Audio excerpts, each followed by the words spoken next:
দেখে নেব খেলার সময় শিরোনাম। আমরা দুজনই নতুন ডিরেক্টর, আমরা ম্যাক্সিমাম কাজ দুজনই করার চেষ্টা করেছি। সেই ক্ষেত্রে মধ্যে কিছু কমিউনিকেশন গ্যাপ হয়েছে, তার সাথে আমার মনে হয় জিনিসটা সলভ হয়ে যাবে। একজন মানুষ কোনো অপমানিত করা হয় তার জন্য নাজমুল আবেদিনের সঙ্গে ভুল বোঝাবুঝির অবসান হয়েছে দাবি বিসিবি সভাপতি ফারুক আহমেদের। দ্বন্দ্বের কথা গণমাধ্যমে এলেও সিলেটে প্রসঙ্গ এড়িয়ে গেলেন ফাহিম। কাল শুরু হচ্ছে বিপিএল এর সিলেট পর্ব। ভোগান্তি ছাড়াই বিক্রি হচ্ছে টিকিট। সতর্ক প্রশাসন, উপভোগ্য ম্যাচের প্রত্যাশা গভর্নিং কাউন্সিলের। চায়ের রাজ্যে বিপিএল এর প্রথম ম্যাচে উত্তাপ ছড়াবে সিলেট রংপুর লড়াই। হোম কন্ডিশনে প্রতিশোধের আশা স্বাগতিকদের। সন্ধ্যায় বরিশালের প্রতিপক্ষ রাজশাহী।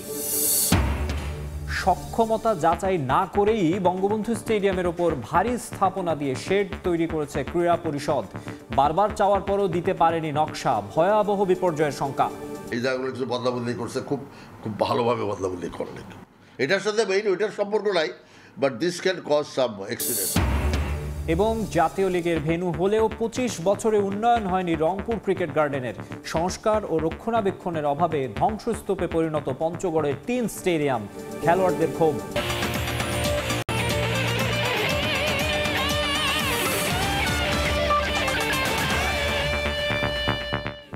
দেখছিলেন শিরোনাম, এবারে বিস্তারিত। নাজমুল আবেদিন ফাহিমের সঙ্গে কোনো দ্বন্দ্ব নয়, মূলত যোগাযোগের সমস্যার কারণেই ভুল বোঝাবুঝির সৃষ্টি হয়েছে, যা নিয়ে মনক্ষুণ্ণ হয়েছেন তিনি। এমন মন্তব্য করেছেন বিসিবি সভাপতি ফারুক আহমেদ। বিষয়গুলো নিয়ে দুই বোর্ড কর্তার মাঝে আলোচনা হয়েছে। ভবিষ্যতে এমন কোনো বিষয় সামনে আসবে না বলেও জানান ফারুক। শিগগিরই স্ট্যান্ডিং কমিটি ঘোষণার আশ্বাস দিয়েছেন বোর্ড প্রধান। সিলেট থেকে তারেক হাসান শিমুলের রিপোর্ট।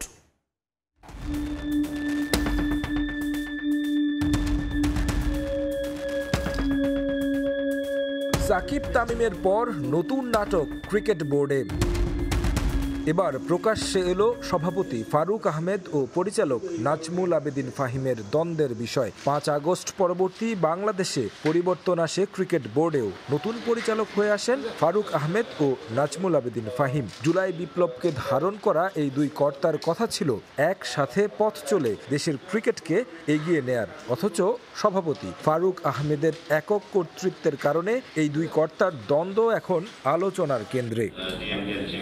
ফারুক ফাহিমের বৈরিতার শুরু এনসিএল টি20 দিয়ে। টুর্নামেন্টের বিভিন্ন বিষয় নিয়ে বনিবনা না হওয়ায় নাজমুল আবেদিন ছিলেন না উদ্বোধনী অনুষ্ঠানেও। সময় যত গড়িয়েছে দ্বন্দ্ব আরও প্রকট হয়েছে। বোর্ডের কর্মকর্তাদের সামনে ফাহিমকে নিয়ে কটু কথা বলেন ফারুক। সেখানে বোর্ড পরিচালক না থাকলেও পরবর্তীতে তা শুনে ক্ষোভ প্রকাশ করেন সভাপতির উপর।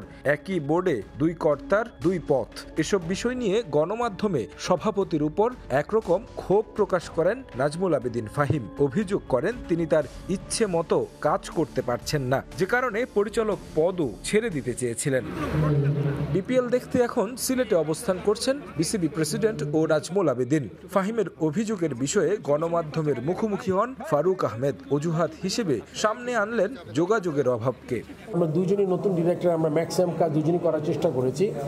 সেক্ষেত্রে একটু শেষের দিকে একটু কমিউনিকেশন গ্যাপ হতে পারে, কেননা অনেক ডিসিশন আমার নিতে হয়েছে যে আমি বারবার ডাকবো সবাইকে, আবার নিব। কিছু কিছু ডিসিশন আছে খুব জরুরি ডিসিশন নিতে হয়, সেক্ষেত্রে মধ্যে কিছু কমিউনিকেশন গ্যাপ হয়েছে।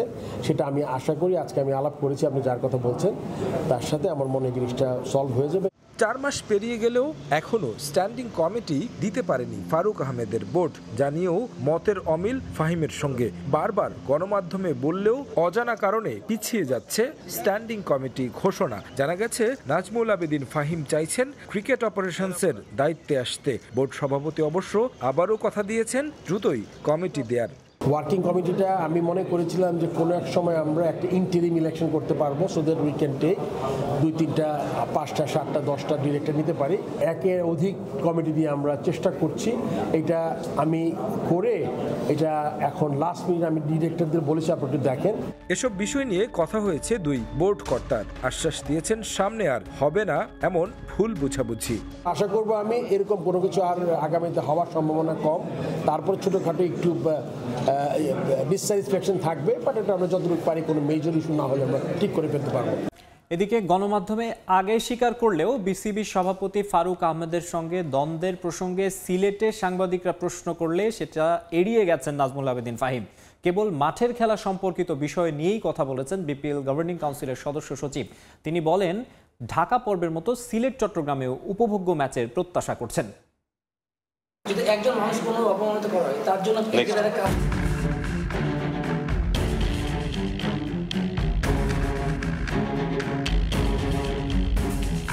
দিন বদলের স্লোগান নিয়ে বোর্ডে আসা দুই কর্তার দ্বন্দ্বের খবরে উত্তপ্ত ক্রিকেট আঙ্গন। বিসিবি সভাপতি আপত্তিকর কিছু বলেছেন, সেটা গণমাধ্যমে দেয়া সাক্ষাৎকারে জানালেও সিলেটে গিয়ে হঠাৎ কি হলো নাজমুল আবেদিন ফাহিমের তা তিনিই জানেন। আলোচিত বিষয় নিয়ে এদিন মুখে কুলু পাটলেন বিপিএল গভর্নিং কাউন্সিলের সদস্য সচিব। সিলেটে বিপিএল এর উন্মাদনা একটু বেশিই দেখা যায়। লাক্কাতুরার উইকেটের রান হয়, দর্শকরা উপভোগ করেন। এবারও তেমনটাই আশা করছেন নীতি নির্ধারকরা। উইকেটে রান না হওয়ার কোনো কারণ নেই। বেসিক্যালি আমরা ন্যাশনাল টি-20 দেখেছি, এনসিএল টি-20 খেলা দেখেছি, এখানে রান হয়েছে। মিরপুরে আমরা দেখেছি কিন্তু শৈত্যপ্রবাহ চলছিল, রোদ ছিল না। সো ওইখানে একটা চ্যালেঞ্জ ছিল যে উইকেটটা কেমন বিহেভ করে। ফর্চুনেটলি খুব ভালো বিহেভ করেছে। এখানে আমার মনে হয় যে অনেক রোদের কারণে দ্বিতীয় খেলাটায় উইকেটটা কেমন হয় সেটা একটু দেখতে হবে। মাঠের বাইরের বেশ কিছু বিষয় আছে যেগুলো আমরা ফুল করতে পারিনি, এবং বাট বিপিএল শেষ হয়নি, সামনে আরও সুযোগ আছে সেগুলোকে মেন্ট করার। আমরা যে সিলেটে দর্শকদেরকে স্যাটিসফাই করতে পারি, চিটাগাংয়ে তাদের দর্শককে স্যাটিসফাই করতে পারি, এবং শেষ লেগে গিয়ে ঢাকাতে দর্শকদেরকে প্রথম যেই লেগটা হয়েছে সেরকমের কোনো কিছুর মুখোমুখি না হতে হয় সেই নিশ্চয় এনশিওর করতে পারে, তাহলে ধরে নেব যে একটা ভালো বিপিএল আমরা উপর দিতে পেরেছি। উইকেট নিয়ে এবার প্রশংসা কুড়িয়েছে বিসিবি, তবে টিকেটের অব্যবস্থাপনায় সমালোচনার মুখেও পড়তে হয়েছে ঢাকা পর্বে। সিলেটেও প্রেস বক্স সহ কিছু জায়গায় আরও গোছালো হওয়ার সুযোগ রয়েছে। জুলাই আগস্ট বিপ্লবে সিলেটের শহীদ সাংবাদিক তুরাবের নামে গ্যালারির দাবিও উঠেছে। এসব বিষয়ে গুরুত্বের সঙ্গে দেখছে বোর্ড। জুলাই বিপ্লবে যারা আত্মত্যাগ করেছে তাদের স্মরণে তো আমরা সবসময় স্মরণ করি তাদের, বাট সেখানে যারা আহত হয়েছে, যারা কন্ট্রিবিউট করেছে, যারা বিশেষ করে আহত হয়েছে তাদের জন্য একটা জোন আছে এখানে। সিলেটে একজন আছেন, আমরা নিশ্চয়ই সেটা মাথায় রাখবো। ভবিষ্যতে যদি কখনো সুযোগ হয় তাকেও আমরা অন্তর্ভুক্ত করব। লাক্কাতুরার স্পোর্টিং পিচে দেশি ক্রিকেটারদের কাছ থেকে আরও ভালো পারফরমেন্সের আশায় বোর্ড। মাকসুম আলম খান, সময় সংবাদ। চায়ের দেশে বিপিএল উৎসব। প্রথম ম্যাচের জন্য প্রস্তুতি সেরে নিয়েছে সিলেট স্ট্রাইকার্স ও রংপুর রাইডার্স। চলতি আসরে মিরপুরে মুখোমুখি দেখায় জয় পেয়েছিল রংপুর। এবার হোম ভেন্যুতে প্রতিশোধের লক্ষ্য সিলেট দলের। লাক্কাতুরায় ম্যাচ শুরু হবে দুপুর 1:30টায়। দিগেন সিংহের ক্যামেরায় জয়ন্ত কুমারের ম্যাচ প্রিভিউ। 31st নাইটের হারের হতাশা ভোলার কথা নয় সিলেট স্ট্রাইকার্সের। এবারের বিপিএলে ওই একটা ম্যাচই খেলেছে তারা। মিরপুরে রংপুর রাইডার্সের বিপক্ষে সে ম্যাচে হেরেছে 34 রানে। ক্যালেন্ডারের পাতা পরিবর্তন হয়েছে, ভেন্যু এবার ভিন্ন। হোম ভেন্যুতে প্রতিশোধের লক্ষ্য স্ট্রাইকার্সের। ক্রিকেট প্রেমী সিলেট সিটিতে বিপিএলের উত্তাপ বাড়িয়ে দিচ্ছে সিলেট রংপুর লড়াই। বিগম্যান রাকিম কর্নওয়াল ঝালিয়ে নেন নিজেকে। অসুস্থতা কাটিয়ে ফেরা দীর্ঘদেহী ক্যারিবিয়ান হতে পারেন গেম চেঞ্জার। স্পিন বোলিংয়ের পাশাপাশি ব্যাট হাতে জোরও তুলতে পারেন রাকিম। সঙ্গে in form local boy Zakir Ali Anik জ্বলে উঠলে হোম গ্রাউন্ডে স্ট্রাইকার্স যে কোনো প্রতিপক্ষের জন্য হয়ে উঠতে পারে হুমকে। তবে আপাতত শুধু প্রথম ম্যাচটা নিয়েই ভাবছে তারা। এখানে আমাদের এক্সপেকটেশন তো ভালো থাকবেই। ভালো দিক যে আমরা হোমে খেলছি, যদিও হোম বলতে কিছু নেই বিপিএলে, তারপরেও আমাদের প্রিপারেশনটা ভালো ছিল। মানে আমরা বেশ কিছুদিন আগে এসেছি, তো সেই দিক দিয়ে হ্যাঁ হোমের ক্রাউডের একটা সাপোর্ট থাকবে। হপফুলি আমরা মানে যে কাজটা আমাদের করা দরকার, প্লেয়ারদের রাইট জায়গায় রাইট ডেলিভারিটা দেওয়া উচিত। তো ইনশাল্লাহ আমরা আশা করছি ইনশাল্লাহ আমরা এখান থেকে হয়তো বা উইনিং ফেজে ফিরব। সিলেটের একাদশে আসতে পারে পরিবর্তন। কর্নওয়াল সুস্থ, তাই ফিরতে পারে দলে। রনি তালুকদার ও রাকিম কর্নওয়ালকে দেখা যেতে পারে ওপেনিং জুটিতে। গ্লোবাল সুপার লিগ জয়ের পর বাড়তি আত্মবিশ্বাস রংপুর রাইডার্স শিবিরে। বিপিএলেও উঠছে তারা। জিতেছে 3 ম্যাচের 3টিতেই। সেই ধারাবাহিকতা বজায় রাখতে চায় সোহানের দল। আলহামদুলিল্লাহ আমরা প্রথম 3টা জিতছি এবং চেষ্টা থাকবে যে পরেরগুলো যে ম্যাচগুলো আছে ওইগুলো আমরা 1 বাই 1 ম্যাচ জেতার। আমরা একটা লক্ষ্যে আগেছি যে চ্যাম্পিয়ন হওয়ার জন্য একটা ইনশাল্লাহ। সো ওইভাবে আর কি দল হিসেবে যেভাবে আমরা প্র্যাকটিস এবং যেভাবে আমাদের শিডিউল চলতেছে আলহামদুলিল্লাহ ভালো হয়েছে। যুব এশিয়া কাপ চ্যাম্পিয়ন ক্যাপ্টেন তামিমের বিপিএল অভিষেক হয়নি আশানুরূপ। ফরচুন বরিশালের বিপক্ষে ওপেনিংয়ে নেমে ফিরেছেন 0 রানে, যদিও তার প্রভাব পড়েনি ম্যাচে। নাহিদ রানা, শেখ মেহেদী, সাইফুদ্দিন, অ্যালেক্স হেলস, ইফতিকার আহমেদ, সাইফ হাসানদের নিয়ে রাইডার্সের স্কোয়াড শক্তিশালী। স্ট্রাইকার্সের সামনে যে কঠিন চ্যালেঞ্জ অপেক্ষা করছে তা বলাই যায়। জয়ন্ত কুমার দাস, সময় সংবাদ, সিলেট। এদিকে দিনের দ্বিতীয় ম্যাচে দুর্বার রাজশাহীর বিপক্ষে লড়বে ফরচুন বরিশাল। জয় দিয়েই সিলেট পর্ব শুরু করতে চায় তামিম ইকবালের দল। আর পয়েন্ট টেবিলে নিজেদের অবস্থান শক্ত করতে ঘুরে দাঁড়ানোর প্রত্যাশা রাজশাহীর। সিলেট আন্তর্জাতিক ক্রিকেট স্টেডিয়ামে ম্যাচ শুরু হবে সন্ধ্যা 6:30টায়। ঢাকা পর্বের প্রথম ম্যাচে দুর্বার রাজশাহীকে হারিয়ে বিপিএল শুরু করেছিল ফরচুন বরিশাল। এবার সিলেট পর্বেও বরিশালের শুরুটা হতে যাচ্ছে রাজশাহীর বিপক্ষে ম্যাচ দিয়ে। ঢাকা পর্বের শুরুটা দারুণ হলেও শেষ ম্যাচে রংপুর রাইডার্সের বিপক্ষে বড় ব্যবধানে হেরেছিল তামিমের দল। কাগজে কলমে শক্তিশালী হলেও শেষ ম্যাচে নিজেদের প্রমাণ দিতে ব্যর্থ ফরচুন। তাই তো এবার সিলেট পর্বে কোনো ভুল করতে চায় না বরিশাল। এবারের বিপিএল মাত্র শুরু হয়েছে, আমাদের মাত্র 2 ম্যাচ শেষ হয়েছে। চিন্তার কোনো কারণ দেখছি না। এখন যার যার কাজে ফোকাস দিতে হবে। উইকেট ভালো মনে হয়েছে, বাউন্সও অনেক থাকবে। সিলেটে আমার প্রথম অভিজ্ঞতা এটা। এই কন্ডিশনের সঙ্গে যত তাড়াতাড়ি সম্ভব মানিয়ে নিতে হবে। টপ অর্ডার নিয়ে কিছুটা দুশ্চিন্তা বরিশালের। 2 ম্যাচে দলকে ভালো রান উপহার দিতে পারেনি তামিম কাইলমায়ার্সরা। তাই তো এই ম্যাচে রানের খোঁজে থাকবে ফরচুন টপ অর্ডার। এদিকে 3 ম্যাচের 2 ম্যাচে হেরে কিছুটা ব্যাকফুটে দুর্বার রাজশাহী। দল ছন্দে না থাকলেও ব্যাটে বলে নিজেদের ব্যক্তিগত পারফরমেন্স দিয়ে নজর কাটছেন অনেকেই। ব্যাটিং পারফরমেন্স দিয়ে বাজিমাত করছেন এনামুল হক বিজয় এবং ইয়াসির আলী রাব্বি। 3 ম্যাচে 146 রান নিয়ে সর্বোচ্চ রান সংগ্রাহকের লড়াইয়ে এগিয়ে বিজয়। শুধু ব্যাটিংয়েই নয়, বোলিংয়েও উত্তাপ ছড়াচ্ছেন তাসকিন আহমেদ। 12 উইকেট নিয়ে তিনিও দখল করে রেখেছেন সর্বোচ্চ উইকেট শিকারীর জায়গা। এবার সিলেট পর্বে নতুন প্রত্যয়ে শুরু করতে চায় রাজশাহীও। রিফাতুল ইসলাম মিরন, সময় সংবাদ। কোনো বিশৃঙ্খলা ছাড়াই সিলেটে বিক্রি হয়েছে বিপিএল এর টিকিট। ম্যাচের টিকিট সংগ্রহে তেমন ভোগান্তি পোহাতে হয়নি দর্শকদের। বিশৃঙ্খলা এড়াতে প্রশাসনও ছিল সতর্ক অবস্থানে। দিগেন সিংহের ছবিতে জয়ন্ত কুমার দাসের আরও একটি রিপোর্ট। ঢাকা পর্ব শেষ করে বাংলাদেশ প্রিমিয়ার লিগ এখন সিলেটে। কয়েক ঘন্টার অপেক্ষা, এরপরই শুরু হবে বিপিএল এর সিলেট পর্ব। লাক্কাতুরায় এবার হবে মোট 12টি ম্যাচ। সিলেট পর্বের প্রথম দিনের ম্যাচ দেখতে সকাল থেকেই টিকিট সংগ্রহ করেছেন ক্রিকেট প্রেমীরা। সিলেট জেলা স্টেডিয়ামের পাশে কাজী নজরুল অডিটোরিয়াম টিকিট কাউন্টারের বুথ, সিলেট আন্তর্জাতিক ক্রিকেট স্টেডিয়ামের প্রধান ফটকের সামনে ও মধুমতি ব্যাংকের আম্বরখানা শাখায় টিকিট বিক্রি হয় সকাল থেকে। তবে ঢাকার উল্টো চিত্র সিলেটে। নেই দর্শকের দীর্ঘ লাইন, নেই হট্টগোল। ভোগান্তি ছাড়া টিকিট পেয়ে খুশি দর্শকরা। একই সঙ্গে সিলেট স্ট্রাইকার্স ও বিগম্যান কর্নওয়ালকে নিয়েও প্রত্যাশার কথা জানান সমর্থকরা। আমি 6 তারিখে টিকিট কিনলাম 2টা, তো বেশি করে আমি 2-3 মিনিট দাঁড়িয়েছি, টিকিট পেয়ে গেলাম। সিলেটও এবার উন্নত মানের প্লেয়ার আছে রাকিম কর্নেল। আশা করি যে ওটা সোয়ে আম্বরখানার বন্ধু ভাই পড়বো, ওটা আশা করি। তাই একটা ছক্কা মারবো, আমরা জিন্দাবাজার পয়েন্ট হয়ে বল করবো। সিলেট অবশ্যই জিতবে আর এই কাপ নিবে সিলেট এবারেই। সোয়ে তো খোয়া যায় না, আমার বাসাতে ইয়ে পড়তে পারে। আমার বাসা হইলো টিকিট স্টেডিয়ামের সামনে। আশা করি আমার বাসা সাদু ইয়ে পড়তো। টিকিট খুব ভোগান্তি ছাড়া পাইছি, ভালো লাগে। গত বছর খুব বেশি ভোগান্তিছে, আর আজকেও আইছি 5টার সময় আইছি সকালে। এরকম সুযোগ সুবিধা ভাবে আমরা আর কোনো সময় টিকিট লইতাম পারছি না। ফার্স্ট টাইম মানে এরকম ভাবে টিকিট নিছি। নির্ধারিত বুথে সুশৃঙ্খল ভাবে চলছে টিকিট বিক্রি। এরপরও সতর্ক অবস্থানে আছে প্রশাসন। আমরা অবশ্যই কঠোর অবস্থানে আছি। আমাদের ঊর্ধ্বতন কর্তৃপক্ষ আমাদেরকে নির্দেশনা অনুযায়ী আমরা কাজ করব। ইনশাল্লাহ কোনো সমস্যা হবে না আমাদের সিলেটে আসলে খুব ভালোভাবেই আর কি সাড়া পাচ্ছি।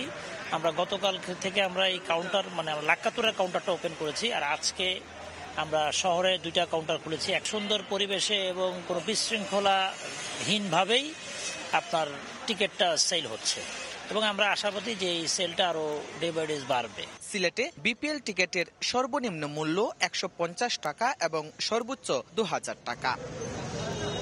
কোনো প্রকার ভোগান্তি ছাড়াই টিকিট কিনতে পেরে খুশি ক্রীড়ামোদীরা।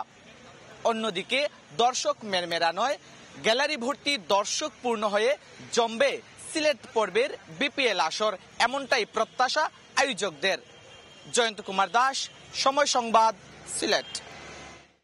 ঢাকা পর্বের ব্যর্থতা ভুলে সিলেটে ঘুরে দাঁড়ানোর প্রত্যাশা ঢাকা ক্যাপিটালসের। এবার দলের সঙ্গে যোগ দিলেন ফ্র্যাঞ্চাইজিটির মেন্টর ও পাকিস্তানের সাবেক তারকা স্পিনার সাঈদ আজমল।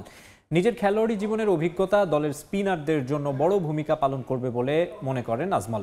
একটা জয়ই দলের মোমেন্টাম ঘুরিয়ে দিতে পারে বলেও মন্তব্য করেন তিনি। শুধু তাই নয়, ঢাকায় পা রেখেই বাংলাদেশকে প্রশংসায় ভাসিয়েছেন সাঈদ।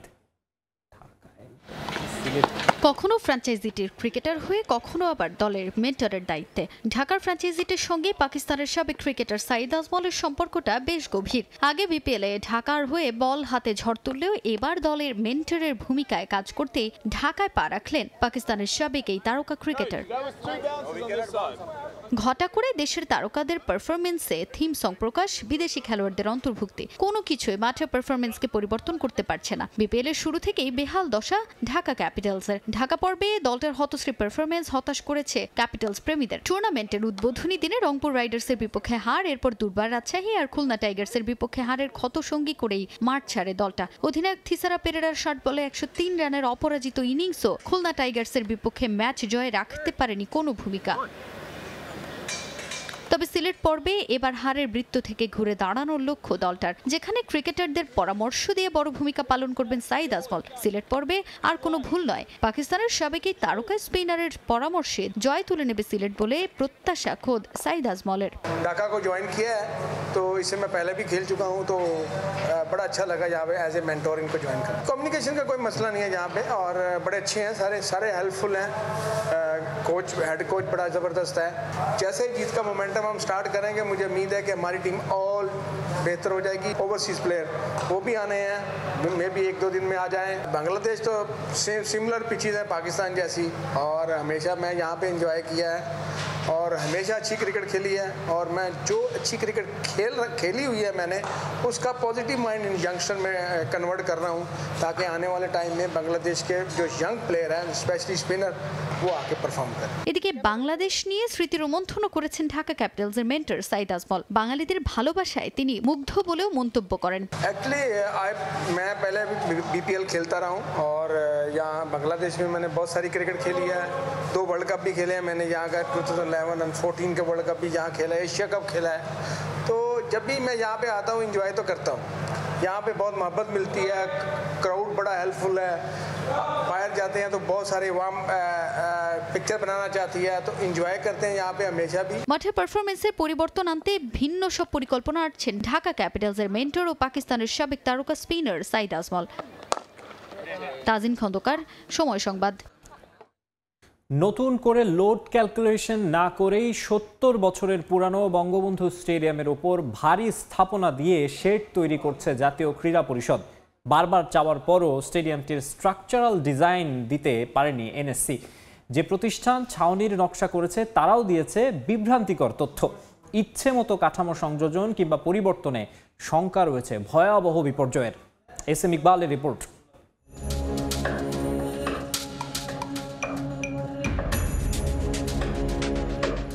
সত্তর বছরের পুরনো বঙ্গবন্ধু স্টেডিয়ামের উপর শেড আর রঙের আস্তরণে সৌন্দর্য বৃদ্ধি পেয়েছে ঠিকই, কিন্তু এই সৌন্দর্য বাড়াতে গিয়ে বড় সড় একটা মৃত্যু ফাঁদও তৈরি করেছে জাতীয় ক্রীড়া পরিষদ। কারণ গ্যালারির উপর ভারী স্টিল স্ট্রাকচার উঠানোর আগে নতুন করে হয়নি লোড ক্যালকুলেশন।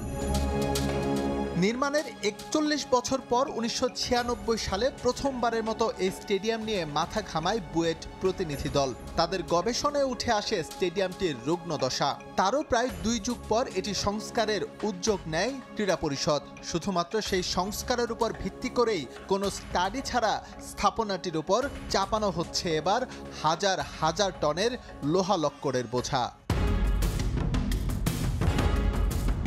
কেন লোড ক্যালকুলেশন ছাড়া বঙ্গবন্ধু স্টেডিয়ামের মাথার উপর বসানো হচ্ছে ছাউনি, তা অনুসন্ধানে নামে সময় সংবাদ। এই তথ্য খুঁজতে গিয়ে পাগল হবার জোগাড়। ক্রীড়া পরিষদের এ টেবিল থেকে ও টেবিল, কারো কাছেই নেই প্রকৃত তথ্য। এক পর্যায়ে প্রকল্প পরিচালক জানিয়ে দেন এই তথ্য অতি গোপনীয়, দেয়া যাবে না গণমাধ্যমে। ডিজাইনটা তো কেউ দিবে না, এটা অফিশিয়াল ডকুমেন্ট। আপনার টাকা পয়সা কত টাকার কাজ, কতটুকু, কত লম্বা চওড়া, এগুলো স্ট্রাকচার ডিজাইন এটা না দেওয়ার কারণ কি? এটা তো আপনার অফিশিয়াল ডকুমেন্ট, এটা তো আপনার প্রতিনিয়ত চেঞ্জ হচ্ছে। এনএসসির অসহযোগিতায় গন্তব্য এবার পরামর্শক প্রতিষ্ঠান বসত আর্কিটেক্ট ইঞ্জিনিয়ার্স নামের একটি ফান্ড থেকে নকশা আহ্বান করে কাজ করছে জাতীয় ক্রীড়া পরিষদ। তারাই এই প্রজেক্টের জন্য রেসপন্সিবল, কিন্তু অবাক করার বিষয় লোড ক্যালকুলেশন নেই তাদের কাছেও। উল্টো প্রতিষ্ঠান প্রধান দিয়েছেন বিভ্রান্তিকর তথ্য। ইঞ্জিনিয়াররা ওনারা এটা নিয়ে সংশয়ে ছিলেন এবং মন্ত্রণালয়েও সংশয় নিয়েছিলেন। ওনারা এই জন্য স্পেশালি শামীমুজ্জামান স্যারকে ওনার সিগনেচার সহ ড্রয়িংগুলা অ্যাকসেপ্ট করছেন। ভিতরে কি করছে আমরা জানি না, বললাম না আমাদের সাথে কোনো কন্ট্রাক্ট হয়নি। এইখানে মাসুদরা কাকে দিয়ে করায় আনছিল, করায় আনার পরে সুকুমারেরা বলছে এটা তো আমরা তো দেখে বলছি ঠিক নাই। একটি স্টেডিয়ামে সর্বোচ্চ কতজন উপস্থিত হতে পারেন সেটিকে লাইভ লোড বিবেচনা করে হয় লোড ক্যালকুলেশন, সঙ্গে থাকে ডিজাস্টার ফ্যাক্টর। পাকিস্তান আমলে যখন এটি নির্মিত হয় তখন কতটা গুরুত্ব পেয়েছিল এই বিষয় তা প্রশ্নবিদ্ধ। তার চেয়েও বড় বিষয় ক্রীড়া পরিষদের নথিতে নেই সেই তথ্য উপাত্ত। তাই ইচ্ছে মতো কাঠামো সংযোজন কিংবা পরিবর্তনে এটি যে সত্যিই মৃত্যু ফাঁদে পরিণত হয়েছে তা নিয়ে শঙ্কায় খোদ বুয়েট অধ্যাপক। গ্যালারির ওখানে কিছু যেখানে একটা পাশে একটা এই পূব দিকে একটা লিফট আছে না, লিফট দিয়ে যে কোনো একটা এই জায়গাগুলো কিছু বদলাবদলি করছে, খুব খুব ভালোভাবে বদলাবদলি করলেন। এটার সাথে মেইন ওইটার সম্পর্ক নাই, but this can cause some accident. 1955 সালে নির্মিত স্টেডিয়ামটি দাঁড়িয়ে আছে 307টি শেয়ার ওয়ালের উপর। রেট্রোফিটিং করে এর উপরের চিত্র বদলানো সম্ভব হলেও ভেতরের চিত্র কি, এর জবাব নেই কারো কাছেই। এস এম ইকবাল, সময় সংবাদ, ঢাকা। জাতীয় ক্রিকেট লিগের ভেন্যু হলেও গেল 25 বছরে কোনো ধরনের সুযোগ সুবিধা নিশ্চিত করা হয়নি রংপুর ক্রিকেট গার্ডেনের। বোর্ড পরিচালকরা বারবার আশার বাণী শোনালেও বাস্তবায়ন হয়নি কিছুই। গেল 15 বছরে জেলা ক্রীড়া সংস্থার সাধারণ সম্পাদক আনোয়ারুল ইসলাম টুর্নামেন্ট আয়োজন সহ বিভিন্ন আশ্বাস দিলেও নিজের আখের গুছিয়েছেন বলে অভিযোগ খেলোয়াড় এবং ক্রীড়া সংগঠকদের। তারিকুল ইসলামের ক্যামেরায় বিস্তারিত রেদওয়ান হিমেলের রিপোর্টে। রংপুরের ক্রিকেটের যতটুকু অর্জন তা এই ক্রিকেট গার্ডেনকে ঘিরেই। এ মাঠ থেকে উঠে এসেছে আন্তর্জাতিক মানের ক্রিকেটার, কিন্তু বছরের পর বছর অবহেলায় পড়ে আছে ভেন্যুটি। ভালো wicket, dressing room, indoor gym সহ নেই অনুশীলনের উন্নত সুযোগ সুবিধা। 30 লাখ টাকা ব্যয়ে শুধুমাত্র ফেন্সিংয়ের কাজেই সীমাবদ্ধ ছিল এই মাঠটির উন্নয়ন। 2020 সালে ক্রিকেট একাডেমিগুলোর জন্য অফিস ও অন্যান্য অবকাঠামো গড়ে তুলতে অবৈধ স্থাপনা উচ্ছেদ করা হলেও সেখানে কর্তা ব্যক্তিরা করেছেন মেলা বাণিজ্য। বিগত 15 বছরে এই ক্রিকেট গার্ডেনে বাউন্ডারি ওয়াল ঘেরা ছাড়া আর কোনো অবকাঠামোর কোনো কিছুই উন্নতি হয়নি। যাদের দায়িত্বে ছিল তারা তাদের দায়িত্ব সুষ্ঠুভাবে পালন করে নাই। ক্রিকেটের স্বার্থ তাদের কাছে কখনো প্রাধান্য পায়নি। গেল 15 বছরে জেলা ক্রীড়া সংস্থার সাধারণ সম্পাদক আনোয়ারুল ইসলাম ক্রিকেট টুর্নামেন্ট আয়োজন সহ নানা আশ্বাস দিলেও কিছুই বাস্তবায়ন করেননি বলে অভিযোগ ক্রীড়া সংগঠকদের। রংপুরে সে ধরনের কোনো ক্রিকেট লিগের আয়োজন হয়নি। কেন যে হয়নি? উনি বলে যে না, ওই কেউ খেলতে চায় না, কোনো ক্লাব খেলতে চায় না। তো ক্লাব খেলতে না চাইলে উনি ওটার প্রতি অ্যাকশন নিতে পারতেন, যে কেন নেন নেই সেটা উনি ভালো জানেন। বিগত সময়ে যে ক্রিকেট স্টেডিয়ামটা নিয়ে যেটা করছে, এটা তো আসলে উনি রংপুরের মানুষ হিসেবে করে নাই। এটাকে পশু সমতুল্য বললেও কোনো খারাপ হবে না এবং তার শাস্তি হওয়া দরকার। জেলা ক্রীড়া সংস্থার প্রধান রংপুরের জেলা প্রশাসক জানান, নতুন কমিটি অনুমোদন পেলে রংপুরে প্রতিনিয়ত ক্রিকেট টুর্নামেন্ট আয়োজনের পাশাপাশি বিগত সময়ে বোর্ডকর্তাদের অর্থ লোপাটের খতিয়ান তুলে ধরা হবে। ক্রিকেট গার্ডেনের আশেপাশে আমরা যেটুকু জায়গাতে পারা যাবে সেইটুকু জায়গা আমরা গ্যালারি করতে চাই এবং রেগুলার বেসিসে যে লিগগুলো হওয়ার কথা, ক্রিকেট লিগ, সেগুলো যেন চালু হয়, সেগুলোর ব্যাপারে আমরা প্রথম পদক্ষেপ আমাদের সেটাও হবে। 1999 সালে জাতীয় লিগের ভেন্যু হিসেবে নির্বাচিত হয় রংপুর ক্রিকেট গার্ডেন। 2012 সালে রংপুর বিভাগ ক্রিকেট দল পুনর্গঠিত হলে স্টেডিয়ামটি তাদের হোম গ্রাউন্ড হিসেবে ব্যবহারের জন্য সংস্কার করা হয়। এ মাঠে 2012 সালে রংপুর বিভাগ দলের 3টি প্রথম শ্রেণীর ম্যাচ অনুষ্ঠিত হয়। নাসির, শুভ, আরিফুল সহ জাতীয় ও আন্তর্জাতিক পর্যায়ের অসংখ্য ক্রিকেটারের আতুরভূমি রংপুরের এই ক্রিকেট গার্ডেন। বৈষম্যহীন বাংলাদেশে যা একদিন গড়ে উঠবে প্রতিষ্ঠান হিসেবে, এটাই প্রত্যাশা সকলের। রংপুরের ক্রিকেট গার্ডেন থেকে রেদওয়ান হিমেল, সময় সংবাদ। দেখভাল এবং সংস্কারের অভাবে ধ্বংসস্তূপে পরিণত হয়েছে পঞ্চগড় সদর, তেঁতুলিয়া ও দেবীগঞ্জ উপজেলার শেখ রাসেল মিনি স্টেডিয়াম। অপরিকল্পিত বাস্তবায়ন ও রক্ষণাবেক্ষণের অভাবে অবহেলায় পড়ে রয়েছে স্থাপনাগুলো। স্টেডিয়ামগুলোতে খেলা না হওয়া সহ আছে নানা অভিযোগ। মনিরুল ইসলামের তোলা ছবিতে সোহাগ হায়দারের রিপোর্ট। পঞ্চগড়ের তেঁতুলিয়ার শেখ রাসেল মিনি স্টেডিয়াম নান্দনিকভাবে তৈরি করা হলেও গণ অভ্যুত্থানের পর বিক্ষুব্ধদের হামলায় এখন প্রায় অচল। যে মাঠে খেলাধুলা হওয়ার কথা সেখানে ভুতুড়ে পরিবেশ। অভিযোগ আছে স্টেডিয়াম নির্মাণের সময় হচ্ছে দুর্নীতি, ছিল নানা অনিয়ম। বিকালে মাঝে মধ্যে খেলতে আসি, এখানে খেলোয়াড়ের থেকে গরু ছাগলের সংখ্যা বেশি। এই বিষয়টা আমাদেরকে সংস্কার করা দরকার। মাঠে মাটি দেওয়ার কথা ছিল, বালু দিয়েছে, এখানে টাইলস বিভিন্ন জিনিসপত্র আছে, সবকিছু মানে দুর্নীতি। এখনই মানে 2 মাস 3 মাস যাইতে না যাইতেই সবকিছু উঠে যাচ্ছে। একই অবস্থা পঞ্চগড় সদরের লাঠুয়াপাড়া এলাকার করতোয়া ও চাওয়াই নদীর কোল ঘেঁষা মিনি স্টেডিয়ামটির। যাতায়াতের রাস্তা না থাকায় মাঠমুখী হচ্ছে না খেলোয়াড়েরা।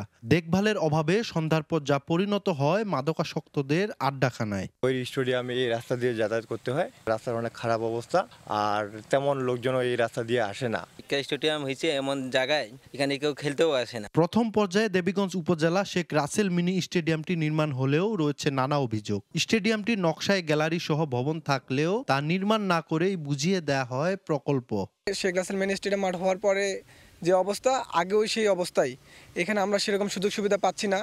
আমরা একজন খেলোয়াড় হিসেবে আমাদের যতটুকু দরকার ততটুকু আমরা পাচ্ছি না। ক্রিকেট, ফুটবল যা হচ্ছে ব্যক্তিগত উদ্যোগে হচ্ছে, কিন্তু সরকারি উদ্যোগে, ক্রীড়া সংস্থার উদ্যোগে কোনো কিছু আমরা লক্ষ্য করি নাই গত 2.5-3 বছরে। কেন সরকারি স্থাপনার এমন অযত্ন অবহেলা? এমন প্রশ্নে বিগত সরকার ও ক্রীড়া সংশ্লিষ্টদের দায়ী করেন অন্তর্বর্তী সরকারের এই উপদেষ্টা। বিগত ফ্যাসিবাদী সরকারের সময়ে বিভিন্ন রাজনৈতিক লোক দিয়ে ক্রীড়া সংস্থাগুলো ভরা থাকতো, যে কারণে সঠিকভাবে খেলাধুলা হতো না এবং পরিচর্যা ম্যানেজমেন্টটা হতো না।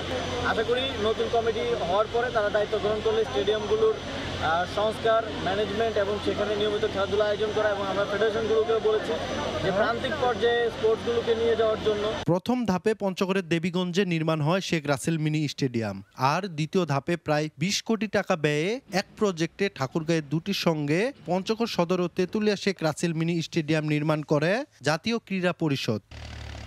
সোহাগ হায়দার, সময় সংবাদ, Panchagarh. Pakistan super league PSL এর ড্রাফটের বিদেশি ক্রিকেটারদের তালিকা প্রকাশ করেছে PCB, যেখানে জায়গা পেয়েছেন 8 বাংলাদেশি। প্লাটিনাম ও ডায়মন্ড ক্যাটাগরিতে থাকা টাইগার ক্রিকেটাররা হলেন সাকিব, মোস্তাফিজ মাহমুদুল্লাহ, তাসকিন, হাসান মাহমুদ, তানজিম সাকিব, তাওহিদ হৃদয় আর রিশাদ হোসেন। এবারের ড্রাফটে 19 দেশের 510 ক্রিকেটার নাম নিবন্ধন করেছেন।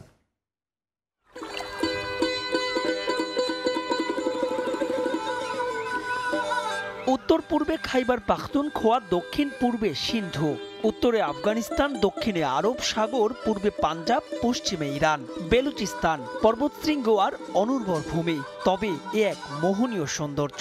বেলুচিস্তানের বন্দর নগরী গোয়াদার শনিবার মুখরিত হবে ভিন্ন এক কারণে। লাহোর, ইসলামাবাদ কিংবা দুবাই নয়, এবার এখানে প্রথমবারের মতো অনুষ্ঠিত হবে PSL এর খেলোয়াড় কেনার হাঁকডাক। নানা কারণে এবারের PSL এর ড্রাফট গুরুত্বপূর্ণ, বিশেষ করে IPL এ উপেক্ষিতদের কাছে। তাই তো এই ড্রাফটে নাম দিয়েছেন 19 দেশের 510 ক্রিকেটার, যেখানে আছেন ডেভিড ওয়ার্নার, প্রেসলিন, সাউদি, মিচেল, রেজা হেন্ড্রিক্সের মতন ক্রিকেটাররা। দীর্ঘ সময় পর এবারই প্রথম IPL এ দল পাননি কোনো বাংলাদেশি। তবে PSL এ খুঁজতে পারে সেই আক্ষেপ। নিলামে উঠছেন 8 টাইগার ক্রিকেটার। সাকিব, মোস্তাফিজ, রিয়াদরা এর আগেও খেলেছেন পাকিস্তান সুপার লিগে। এই তালিকায় আরও আছেন তাসকিন, হাসান মাহমুদ, তানজিম সাকিব, তাওহিদ হৃদয় আর রিশাদ হোসেনরা। জানা গেছেন যাদের সবাই আছেন শীর্ষ 2 ক্যাটাগরি অর্থাৎ প্লাটিনাম আর ডায়মন্ডে। এবার বাংলাদেশি ক্রিকেটারদের নিয়ে বেশ ভালোই আগ্রহ আছে পাকিস্তানের ফ্র্যাঞ্চাইজিগুলোর।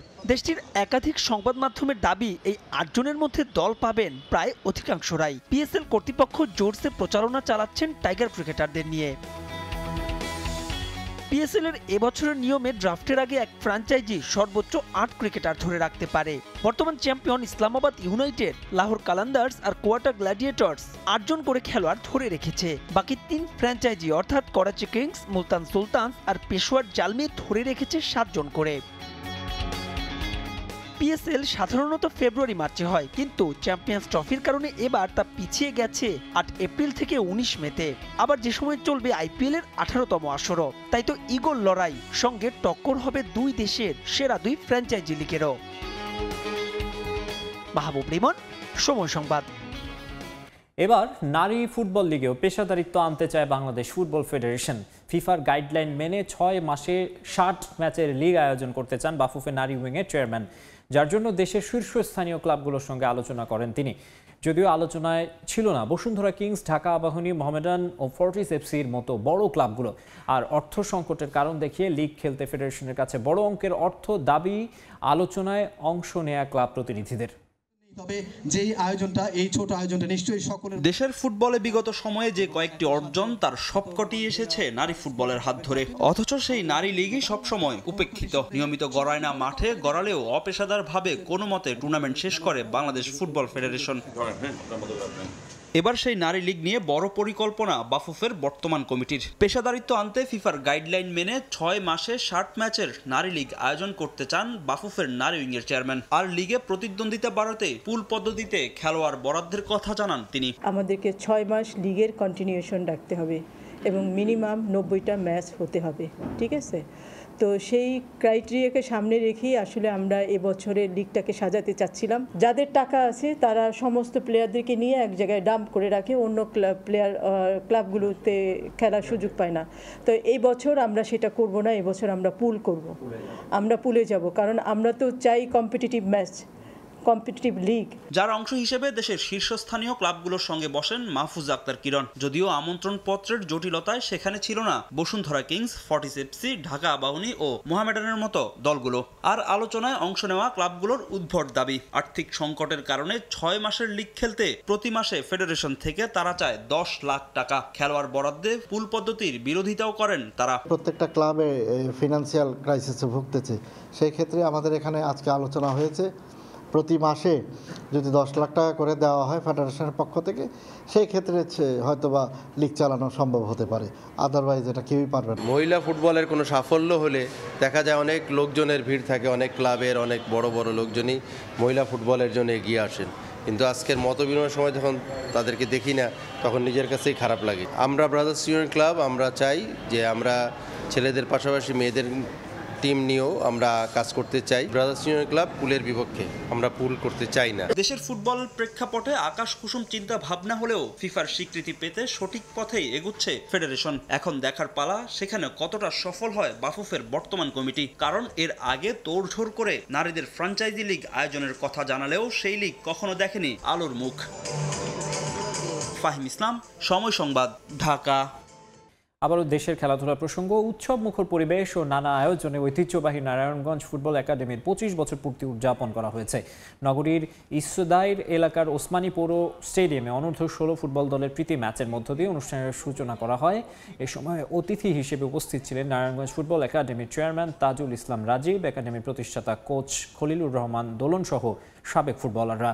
কেক কেটে একাডেমির রজত জয়ন্তী উদযাপন করা হয়।